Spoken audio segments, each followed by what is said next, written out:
In our lesson for September the 6th, we begin a quarter-long study in the book of Genesis. And the opening lesson looks at the opening chapter, Genesis chapter 1.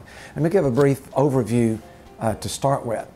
The biblical writers, as they begin, make two clear points. Number one, God was first.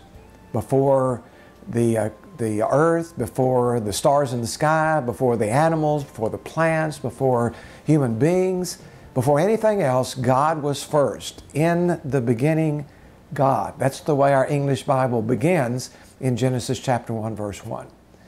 The other truth is that everything that is, God brought into being.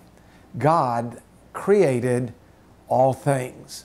So these two basic truths are the foundation upon which the lessons will be built as we go through these opening lessons in Genesis chapter 1. We need to remember that the Bible is not ordinary history. The Bible is not the story of human history. The Bible is the story of God's redemptive plan for human history.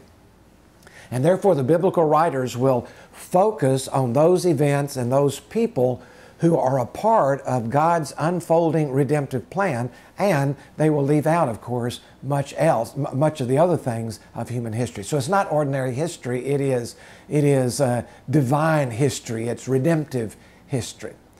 Neither is the Bible a scientific treatise.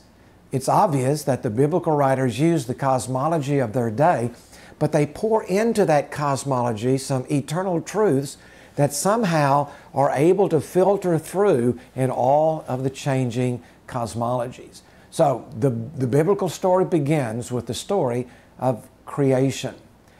Notice on the outline several Roman numerals. We have a lot of points to cover, so let me just go briefly through each one of them. In the beginning, verses 6 through 10, God creates the earth. Notice in verses 6 through 8 that God separates the waters. The lighter waters go up into the sky, the heavier waters stay down below, and so you have the sky and you have the waters of the earth created. And then verses 9 and 10, there is another separation.